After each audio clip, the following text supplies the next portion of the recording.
Alors les Sagittaires, comment ça va? Bon, je sais, en ce moment avec les grèves, les bouchons, les trains annulés, c'est pas la joie, comme on dirait.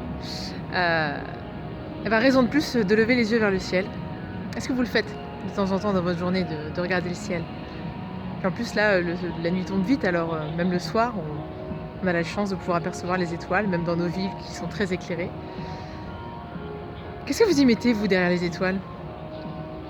C'est un peu la discussion, vous savez, qu'ont Timon, Pumba et Simba dans Le Roi Lion. Alors certes, on est tous à peu près d'accord que ce sont comme des bulles de gaz qui brûlent à des millions de kilomètres de nous. Mais pourquoi est-ce qu'on ne pourrait pas y mettre aussi la signification que propose Simba, qui est des grands monarques du passé qui veillent sur nous?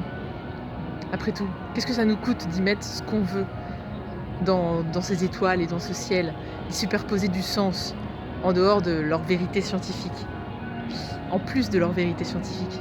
Voilà, en cette fin d'année où on essaie de finir les choses, justement les projets avortés, les histoires d'amour finies, mal finies, tout ce dans quoi on a mis un peu d'espoir et un peu d'énergie et finalement ça aboutit pas comme on veut, peut-être qu'on peut les jeter vers le ciel et se dire voilà, c'est dans cette étoile-là. Comme ça, c'est pas complètement perdu. Je crois que c'est important de regarder le ciel et puis de se dire que voilà, il y a de l'énergie qui circule entre tous les êtres et que ce ciel qu'on peut regarder ici et à l'autre extrémité de la Terre, il nous relie.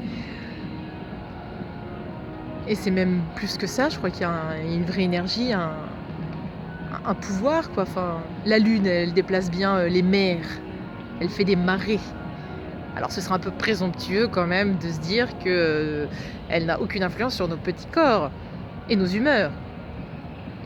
Alors après, certes, les astres inclinent, mais ne nécessitent pas.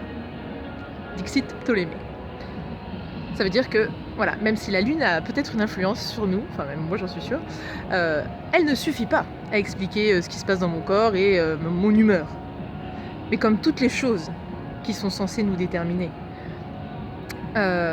voilà, nos gènes, notre histoire, notre lieu de naissance, le climat de notre pays, la culture de notre pays, l'histoire de notre pays, l'histoire de notre famille, l'éducation qu'on reçoit, ce qu'on mange, l'air qu'on respire, enfin, il y a tellement de facteurs qui pourraient nous déterminer qu'au final, ils s'annulent. Toutes ces causes, elles se court-circuitent. Et de cette étincelle jaillit notre personnalité.